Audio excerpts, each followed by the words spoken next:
One of the scriptures that had really touched me is when Peter and Jesus was called. It was in the book of John, and this was the last chapters. And the Lord had asked Peter 3 times, "Do you love him? Do you love me?" And he said yes. But when they were going on their walk, Peter looked back and noticed that John was following them. And he said, "Lord, what about him? Why is he following us?" And the Lord says, "Forget about him. Focus on what I'm called you to do." Now, the reason why I'm bringing this scripture up is because it's quite easy for us to sometimes be frustrated with our lives, our walk, our ministry, and start looking at others and thinking, "Wow, they're succeeding better than I am," or "Look how things are moving for them," and start to wonder, "What about if he can do, what about me?" And you're comparing yourself to others. And that is one of the things that I know I'd struggled with, and it's one of the things that I've recently had God speak to me about and say, "Look, focus on what I'm calling you to do. Focus on the ministry and the walk that I want you to have with me. I don't want you to be looking at other people and thinking that, well, see what they're doing, and then you try and focus your way through."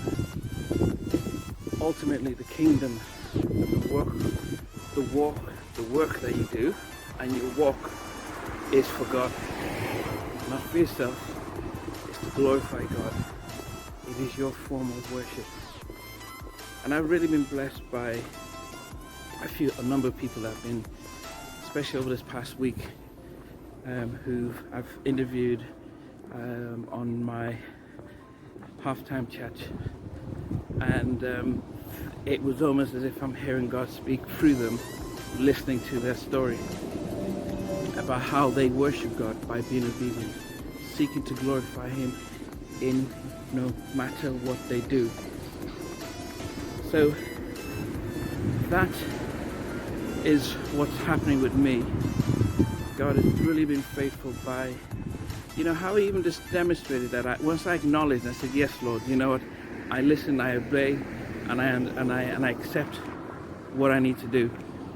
While I was doing this, I was trying to put together my son's bed, and I was struggling to put it together, struggling to find how to fix the bed.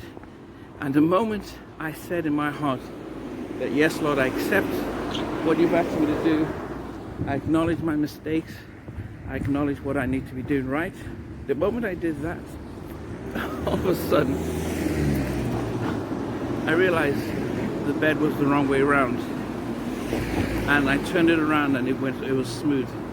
So God is amazing, especially when you in your heart you accept, you say, "Yes, I am willing to go or walk or take whatever you've asked me to do." Once you do that within you, He responds. That's just an amazing testimony. But what is also amazing is that it says, "Anyone who calls on the name of the Lord will be saved." So it just tells me that if you just say, "Lord, I need your help, I need to believe," you don't need to do any fancy stuff, but just say it. He responds as He responded to me. So, gone on a little bit longer than I expected, but you know what? I just implore you just to read that scripture and meditate on it. If you're ever frustrated about where you are, if you're ever frustrated about things aren't moving as well for you as it should, look at what the Lord told Peter. Don't worry about everyone else. Just worry about what I'm doing with you.